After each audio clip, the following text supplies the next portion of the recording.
We've moved into competitive authoritarianism here. Competitive authoritarianism is this hybrid state in which we're not North Korea and we're also not in this sort of full democracy. We're in this middle ground that is authoritarian, where you have these formal trappings of democracy, but there's routinely violated and breaking of the rules of the game by the ruling party, by the people in power. So the violations are systematic, but they're not all encompassing. On the outside, it looks like a democracy. And we mistake this. We're like, oh, well, we have the presence of elections, and so therefore we're a democracy. Elections are going to occur regularly. I sometimes hear people on the left say like, oh, if there's even elections at all. There's going to be elections because elections are a mechanism to pretend there's legitimacy to this regime. We're going to keep institutions like the legislature and the judiciary because they also serve that legitimation function. But more often than not, they're going to be weak or they're going to be fueling the abuses outright.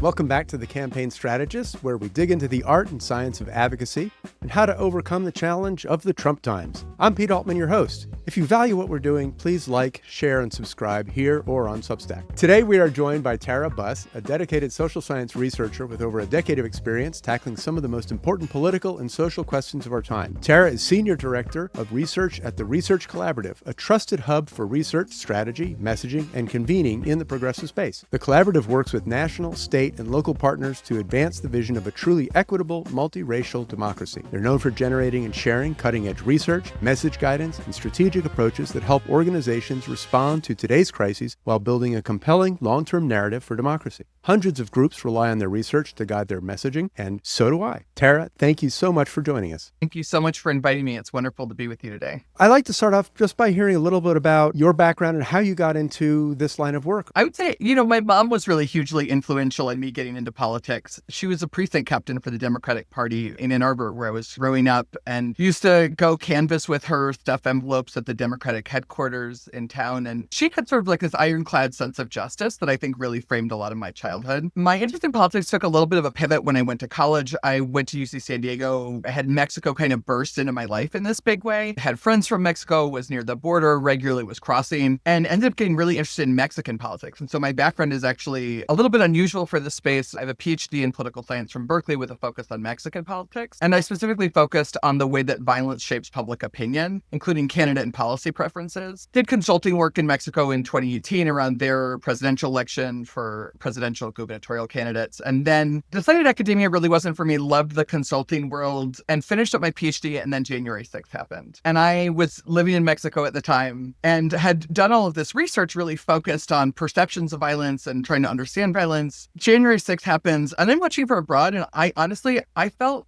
sort of small and helpless in a way that I really hadn't in my life before that. And I decided it was kind of time to intellectually return home. And so I started looking for work in this space and have been working at Research Collaborative pretty much ever since. I've been here 4 years now, directing the research department. And like you said, we are a public utility for the progressive movement and really focused on fighting back against these fascist attacks on our freedoms. That's kind of my evolution. Even in terms of sort of revising how we look at January 6th, as well as a whole host of issues that we're confronting today, it seems to a lot of people that the right is so effective with developing persuasive narratives that are easy for people to digest and that their audiences like to spread, while the left struggles. I know that there's lots of different analyses on the sort of why this is. What's your take on this? Oh, God, you're forcing me to start out with a compliment to Republicans. They are good at it. I think we've got to acknowledge they're good at creating things. They are unafraid to throw spaghetti at the wall and see what sticks. And I think that this is something I find that we are tentative and we want research to lead in a way that, as a researcher, let me tell you, I fundamentally don't believe in. Nobody poll tested that drag queens were a perfect villain and then went after them. No one poll tested that they were absolutely certain that they could make CRT the massive negative that they were able to. I think it's not to say that they don't do polling on that side, but I think that they're unafraid to throw things at the wall and just really see what resonates with people and where they can go. I think they're unafraid of experimentation. On our side, I think we poll test things to death. I think we let polling lead instead of strategy, instead of letting it inform strategy. And we use it like a compass instead of like a flashlight, which is what I think it should. Can you talk more about that? I think that's a really interesting distinction. I mean, it sounds similar to Anat, who is my most recent guest, has also talked about. The point of communication is to bring people along to where you want them to go and where you want them to get to. And is that the same as the metaphor that you were just using? Let me cop to being a total Anat disciple. So like, let me state my allegiances up front. But I think that that's fundamentally true. You know, I am a DC resident. Trump made this horrific, horrible tragedy of this crash in the Potomac into a story about DEI. One of the things that he does well is he can turn anything into a pivot point back to his fundamental narrative. Unfortunately, his narrative is a fascist, xenophobic one about immigrants coming and taking what he believes belongs to wealthy white Americans. But I think that there's so many times where we don't lead with our values. I completely share Anat's view that we need to make popular what is right and not just be chasing what is popular. I think our values are actually one of our greatest strengths. I mean, maybe that's Pollyannish of me, but I kind of have to believe it in order to go to sleep at night. I believe in a beautiful future for America in which people are treated equally and they have the fundamental freedom to thrive and have the fundamental freedom to express their needs, and that power is centered with the citizen. Think that on their side, yes, the no compunction about lying certainly makes it easy, but I think there's no reason we can't pivot back to our values. So what's it look like to lead with the values instead of what we usually do? You know, one of the interesting debates that's been happening in the progressive space over the last more than year plus is really about like, can we tell an affirmative story about immigrants in our country, one that celebrates immigration, one that really espouses a fundamentally different narrative where we're not on our back foot saying, no, please, where we're not sort of begging for forgiveness, but saying that immigrants are actually what makes America great and immigrants belong in our communities. And I think that that's an area where we could look at the polling and we could say, okay, in the abstract, we see a ton of polling that says that people agree with Donald Trump on a lot of issues around immigration. In the abstract, they're for deportations. In the abstract, they're for all of these things that run against my own personal values. And yet when they actually see them in the concrete, when they see their neighbors being kidnapped, when they see these, I won't even call these deportations because that's a legal process. Right, that's not what's happening here. When they see the actual implementation of this policy they agree with in the abstract, in the concrete, they profoundly oppose it. And people have been willing to take to the streets for their immigrant neighbors in a way that a lot of people didn't believe was possible. So I think that that's, for me, a really clear area of where we can say, like, no, we actually have a core fundamental bedrock value. And we can look at the polling one way and say, like, okay, in the abstract, people might oppose this. To me, that doesn't say that we should run away from it. That doesn't mean that we should stop talking about immigrants and stop talking about the vision of America we believe in and focus on other things. It means that we actually have to be more convincing and tell a different story and tell a proactive, visionary story of how we believe immigrants fit into our communities. There's a similar kind of question about how do we talk about something like what I think is one of the most jarring and alarming developments in recent months, which has been Trump's deployment of troops to blue cities on the very thinnest of pretexts,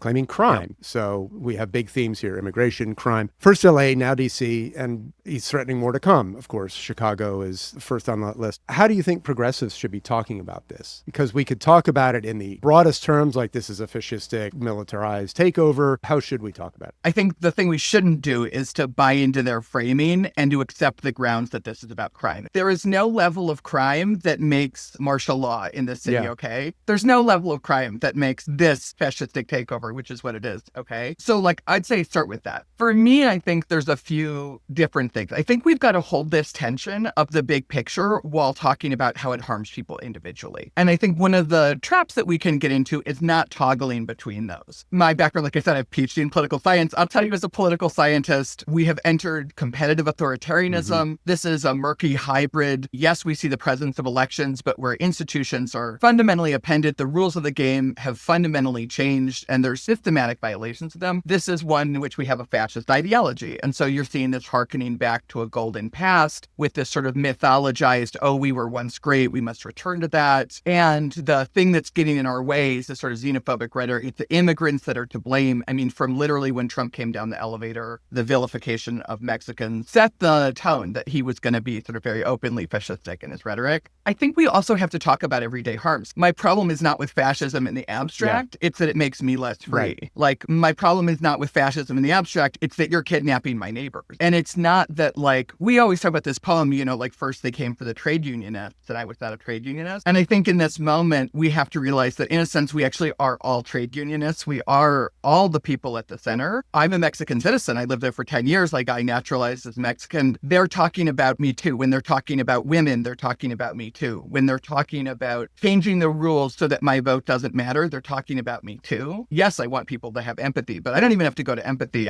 Selfishly, fascism is hurting me. It's hurting my family. It's hurting my community. I think that when we talk to voters, or when we talk to Americans, because this is bigger than voters, when we talk to people living in the United States, we need to both tell the macro story and use the language of what truly is happening and help them connect the dots of how this is harming them personally, because that's not always so clear. I think it's easy to say like, oh, that's a Beltway problem, and that's not for me. How do we make troops in the streets something that a rural or ex-urban white middle-aged voter feel like, oh, that's not good for me either? Yeah, I think we have to do it by connecting it to the broader agenda of what they're doing, which is that they are trying to select their voters and rig the rules of the game. They're stealing the election right now. We're so used to worrying about the post because of 2020. We're so used to worrying about trying to rig on election day. We were so worried about violence on election day in some of the last elections. They're actually changing their rules now to fundamentally rig it. We're seeing this in Texas. We're seeing this with the SAVE Act. We're seeing this with the PROVE Act, which is targeting overseas voters. We're seeing this with the threatened executive order that Trump announced and pulled back. I think that what we have to do is tie it to the larger narrative of what's happening and say, like, look, they are taking away our freedoms. And that means that we don't actually get all of the things we want. Like, they're taking away our ability to have clean water and clean air and to have an economy that works for everyone. They're taking away our ability to have all of these things that, yes, do affect the kitchen table by taking away our voices. And they're trying to make it so that our votes won't matter. Yeah. And we have to stop it. I think that's right. I think about it in terms of they're taking away our freedom to breathe clean air, to drink clean water, to enjoy our streets without seeing the military with big guns everywhere. Yeah, I mean, I have so much intersectional privilege and I feel afraid. And I can't even imagine existing in the world in a different way, in a different body, in a marginalized and minoritized identity. And I'm terrified. Yeah. We have a right to live without fear. Like, we have a fundamental right to live without fear. And I'll say, like, cold and flu season is coming up and we have RFK in charge of destroying the CDC and vaccines. Like, yeah, the freedom to have real world and harms have access of this. To health. Yeah, there's no part of our lives that the octopus of fascism doesn't touch. And so it's just, I think about helping people see that because I think that oftentimes people feel like what happens in DC doesn't affect them. I like that. I mean, I don't like it, but the octopus of fascism, that's powerful. Yeah. Do you think that we'll see armed troops outside polling places in 2026? For me, it's actually really hard to speculate that far in advance, given how rapidly things are changing. I did expect not armed troops, obviously, in 2024. I expected a much higher level of violence. I was really wrong on this. I expected a higher level of violence and intimidation, Proud Boys out at the polling places in 2024. For 2026, I think the game plan by MAGA is really clear right now. I think they are trying to rig it right now, today. They are trying to purge voter rolls. I mean, Trump has said that he wants to have a non-autonomous, non-independent electoral institute in the White House that supersedes states' rights. He has said that he wants to effectively vitiate everyone's voter registration and force them to re-register. He has demanded Texas do redistricting, which they delivered on. And other red states.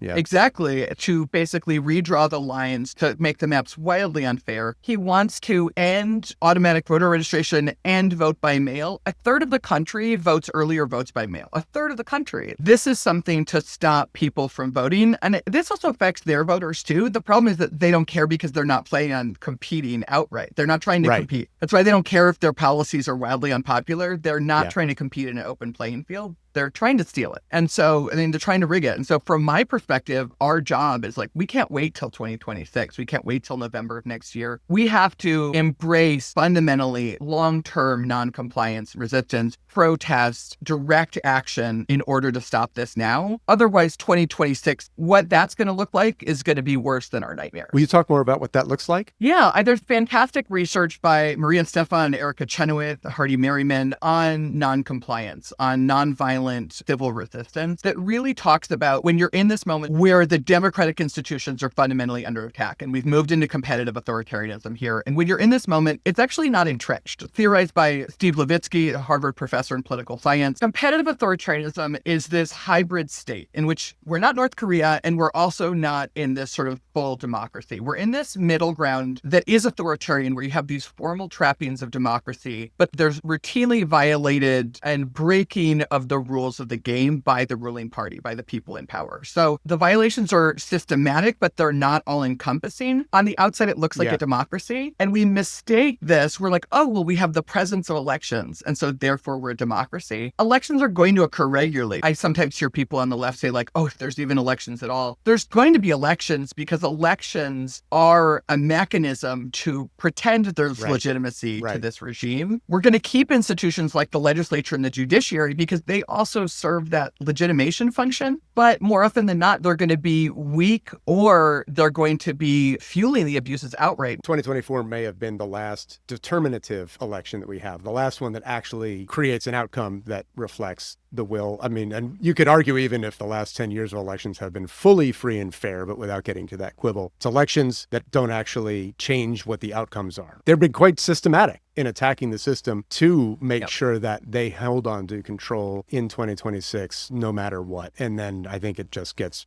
tighter and tighter from there. I would say I do have some optimism. Fundamentally, this is an opponent that we know. This is an opposition that has been trying to systematically remove and block voting rights from certain segments of the population for a very long time. Mike Podhorzer talks a lot about this is the Jim Crow faction. You know, this is the same group of people that we have been fighting against for a long period of time. I would say, like, we're always on this spectrum with free and fair elections like this. We want to get to this ideal point. There's a long time between now and the election 2026. Like, what we're in now is not entrenched, and we can throw the car in reverse. But what's needed for that, like, we can't sit on our hands and wait for the Democratic Party to save us. They're not coming to save us. The courts are not coming to save us because they have been systematically hijacked, and the Supreme Court is the reason that Trump exists in this capacity in the first place. We have to save ourselves. Like, I think we have to fundamentally redefine in this moment what it means to be a citizen, what we are called upon to do. And I think that means I need ICE agents to quit their jobs, to refuse to do their jobs. I need them to get real incompetent real fast.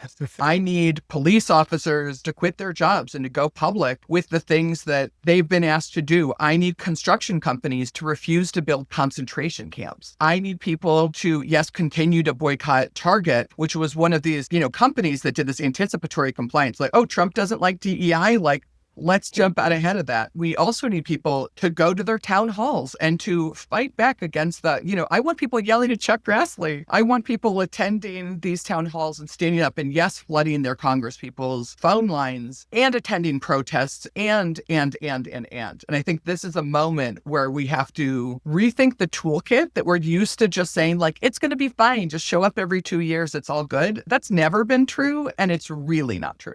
And in moments like this, I mean, the research shows that when you rely on institutions alone to get out of these situations of what we call democratic backsliding or that's entry into competitive authoritarianism, not to get too academic, but like you have about a 7% chance of being able to throw the car in reverse. When you get to mass noncompliance, you get up to above a 50% chance. So for me, that's really, the literature is really clear on this. This is our best option. Like, we cannot wait for 2026. Yeah. What happens in 2026, and part of the reason I don't want to predict is like, what we do in this moment changes the way that election looks. I think that we can stop them from doing all of this stuff now, from doing all of these attempts to rig the election. I believe we can stop them now. What should we call what they are trying to do? I mean, there's some academic debate, is it is it actually fascism? Is it authoritarianism? There's other labels for it. I mean, that's one aspect of it. And then there's how much does that matter versus what you were talking about earlier. Talk about the impacts. Talk about how this affects people's lives lives and our ability to choose our own future. Do we need to label it? Is that just for insiders? I don't think it's for insiders. For me, I come down hard on the stance of like, we have to start by being honest with ourselves and with each other. And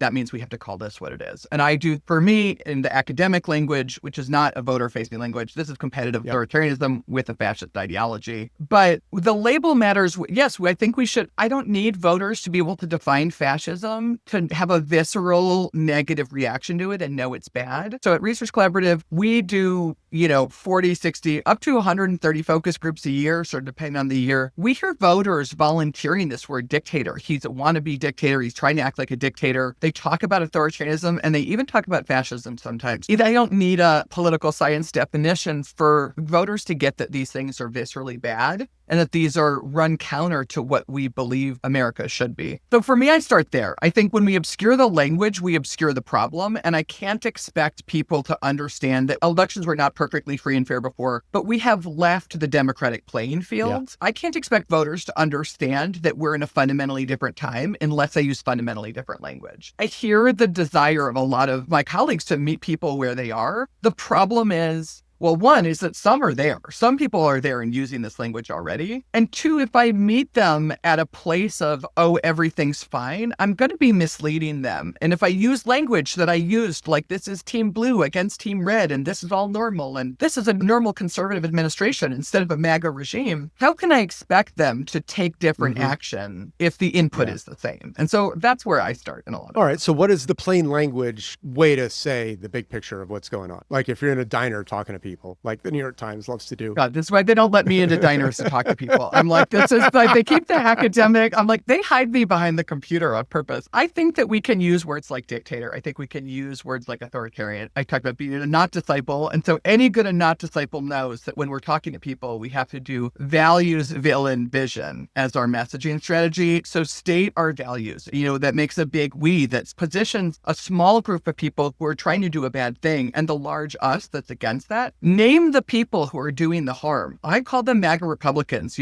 CAP did a ton of really important research on this term. We've done a lot of research on this term, MAGA Republicans, as being sort of an effective encapsulator for this group. Name the villain and what they're doing. I think one of the problems that we face a lot, especially since so many are sort of trapped in P3 world, is that they don't want to name a villain, but that leaves people without agency. If there's no agent acting upon me, how can I have the agency to fight back? And I think that we have to anchor to a vision that's like really shared. Like I want an America where I have the freedom to thrive and freedom to have health and clean air and clean water, and for my voice to be heard and represented in my government. I think a lot of people have not been feeling heard and represented for a very long time. That makes this hard because they're right, and it's now dramatically worse. And we've shifted into this other thing. And so I think that part of how we talk to people has to be about what is the vision of the positive future, and also really believing. I do genuinely believe that it's possible. I'm not a fatalist about this stuff. I know a lot of people are in this moment. The point that you just made about the democracy that we had wasn't working that well for a significant number of people, which I think is part of the reason why we're where we are today, is because a lot of people felt like the system was broken. And so that's when you get people attracted to somebody like Trump. Podhorser's been on the pod as well and said, we can't just talk about going back to the past, back to what we had. I think we have to figure out, so what do we look forward to and what do we talk about building? How do you talk about where we need to be going? And if it's not going back to the democracy or,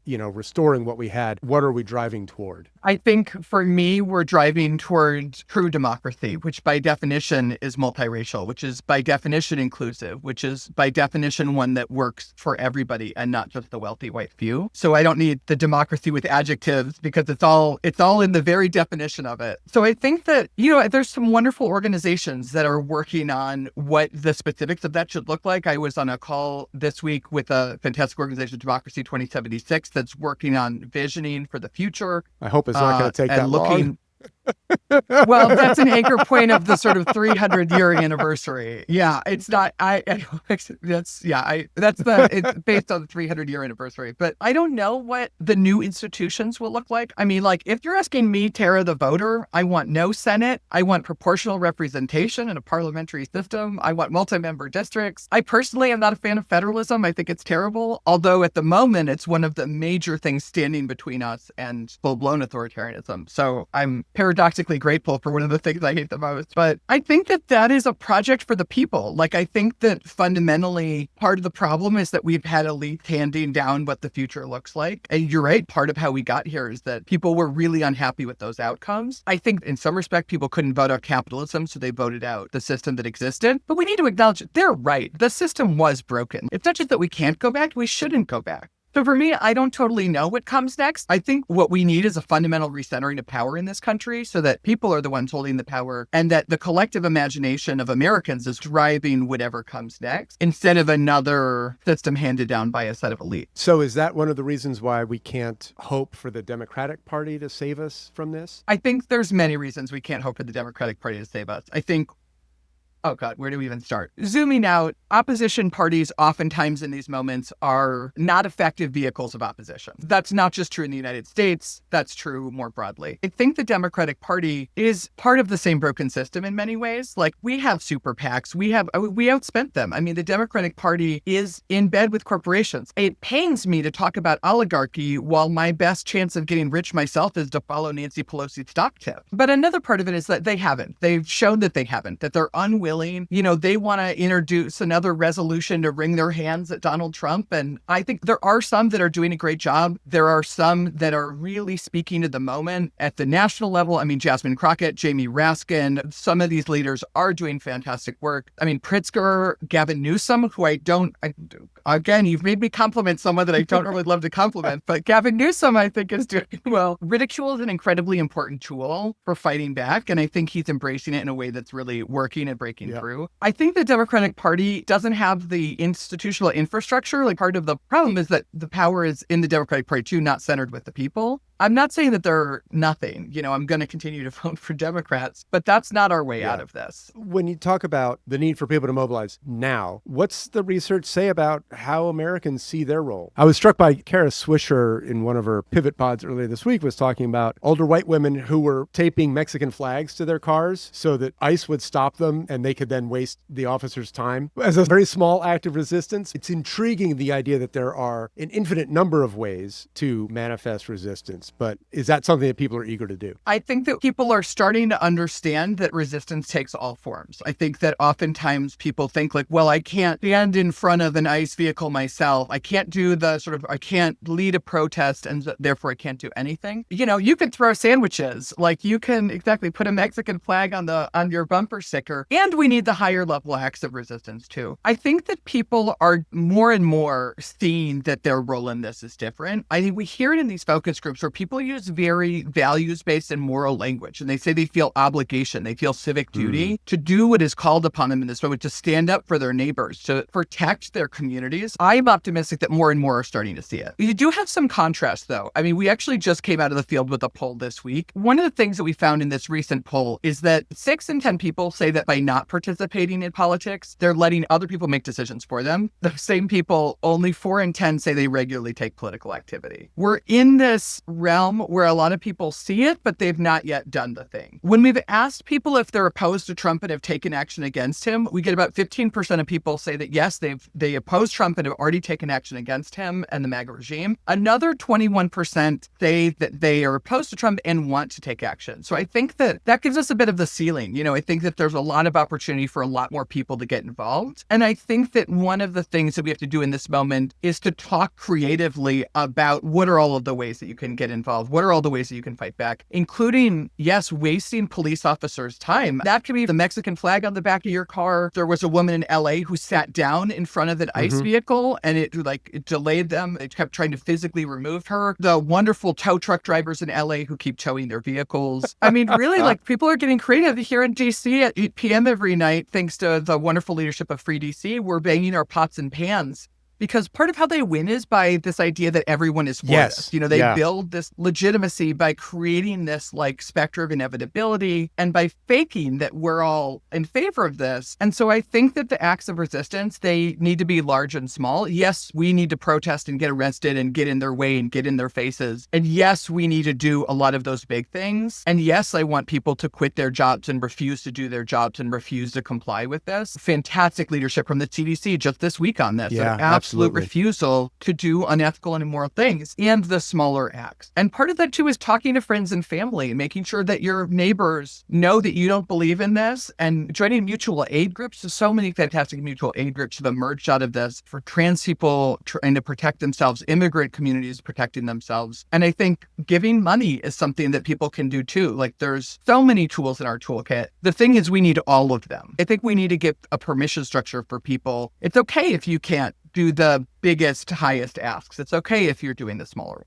What role should public opinion research play in shaping political strategy? And where do progressives, politicos go off track? One of the things I talked about earlier is that oftentimes we let the polls drive strategy instead of the strategy driving what we ask and how we fine tune based on the polls. I think that's one of the biggest problems. I think we treat top lines like truth. Oftentimes people will read a poll and I'll hear, well, this tells me X. And I gave this example earlier. If you could read a poll that says that in the abstract, people are pro-deportation, you could read that and say, okay, that means I need to come out in favor of deportation, or I need to change my strategy to stop talking about immigration entirely, or nobody cares about immigrants. You could also read that to say, oh, wow, I need to make a different argument about deportation. Oh, I need to talk about why this is bad. And that also tells me that we should stop using, we were talking about accurately naming things, we should stop calling these kidnappings deportation, not just because this abstract of deportation is more popular, but because it's inaccurate and we're misleading people into thinking that this is the thing that's happening. And so you can look at numbers and interpret them in many different ways. And I think that what I am often frustrated by is this belief that there's like a ground truth that is context free and strategy free, and that the numbers are what is like this true north. And I think the numbers also give us a false sense of precision.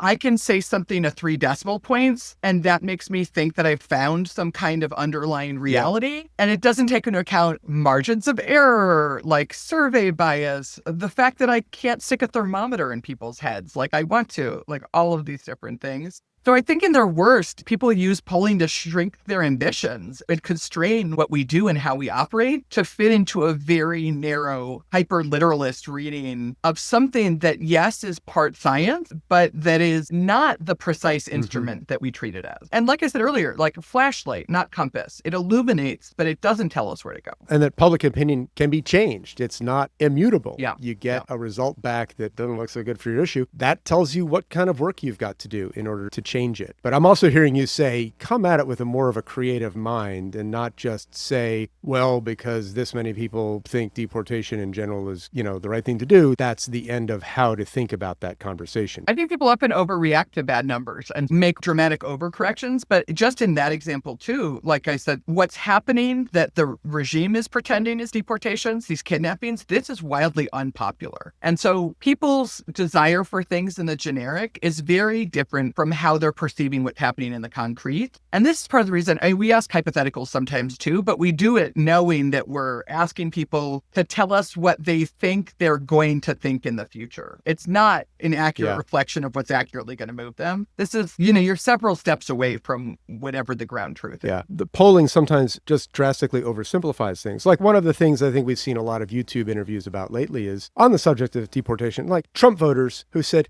well, I voted for him because I wanted him to get rid of the people here illegally who are also criminals. I didn't vote for them to take my gardener away or to take away the day laborers or the chiropractors or teachers who maybe are here illegally, but they're contributing. They're paying taxes. They are helping our community. And these are human beings. People move. People move for all kinds of reasons. Coming into the United States without documentation is a civil offense. We should have a grand debate about how to restructure immigration in this country. Like, we should have a serious debate about how to create fair immigration laws and immigration policies that create paths for citizenship and that recognize the wonderful things that immigrants bring to our communities. This is not immigration policy. This is kidnapping and concentration camps. One of the reasons people say Democrats lost last year and previously is because people perceive Democrats as being too extreme or divorced from their values when they're talking about economic proposals that are in fact beneficial to a lot of people. Can you tell us about that disconnect? On the face of it, Democrats certainly have got better economic proposals than Donald Trump or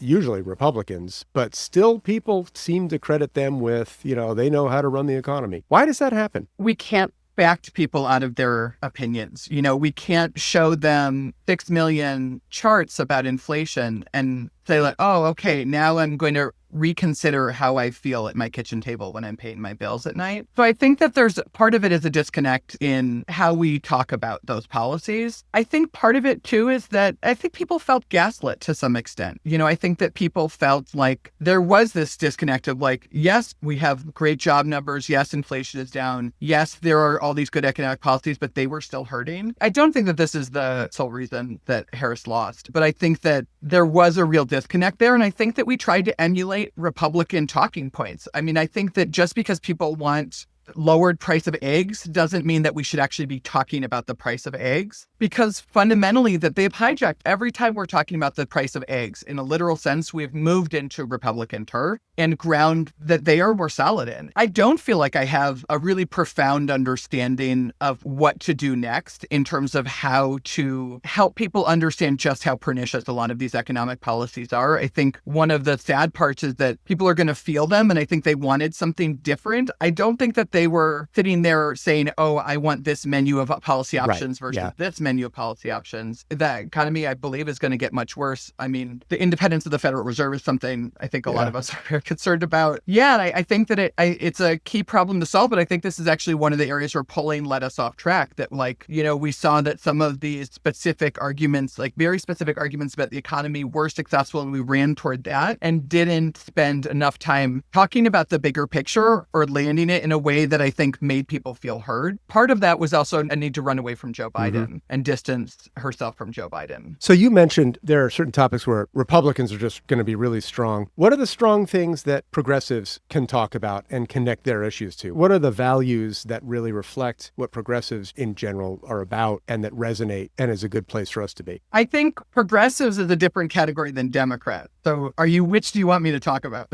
Well, now I'm really curious for you to define the difference, but let's say progressives, because this is more about informing other activists. I would say for progressives that one of the things that we can lean on is our values. This was a part of the start of this conversation. I think that we hold values that are more broadly shared. Like, I don't hold those values because they're the popular values, but they are the popular values. People want to see their neighbors doing well. People want their kids to be safe at school. People want to be able to thrive and buy houses and have good and stable jobs. They want economic power and they want political power. Those are very, very squarely progressive values. I think that we can lean in on a lot of those. And with the other issues, it's not that I think Republicans own them. I think that certain framings of them are owned by Republicans. And so the minute we enter and start fighting on their turf and start talking about crime instead of safety, we've entered their world. If we're talking about safety, we're talking about our value. Great. Thank you. We're almost at the end of our time. So I want to ask you my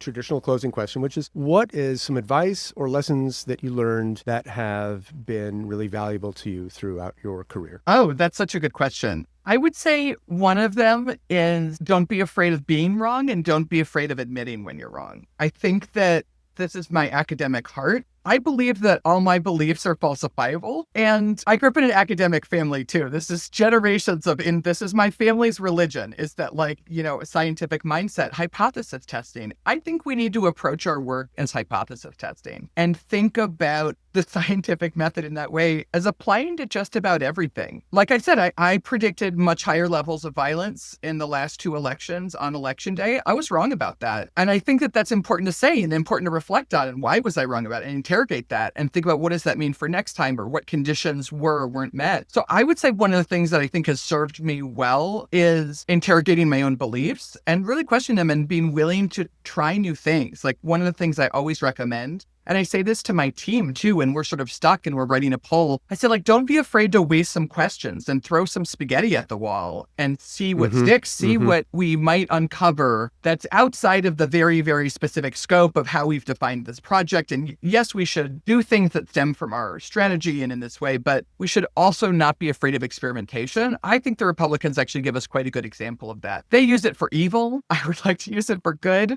Well, Tara Boss, thank you so much for joining the Campaign Strategist today. I really appreciate your time. It's been so much fun talking to you and eye-opening and informative. And I appreciate the terrific work you're doing and look forward to continuing to get your frequent updates and the results of your research. Great. Thank you so much for having me. It was wonderful to talk to you. Thank you. Thanks for tuning into the Campaign Strategist, where we dive into the art and science of advocacy. The podcast is produced by Prismatic Strategies to share wisdom and insights from leaders in the field. I'm your host, Pete Altman. Music was written by Andrea Perry and Pete Altman, and this is edited by Abby Altman. If you enjoyed today's episode, please don't forget to like, subscribe, and share with others who care about making a difference. You can find us wherever you get your podcast. Thanks again, and see you next time.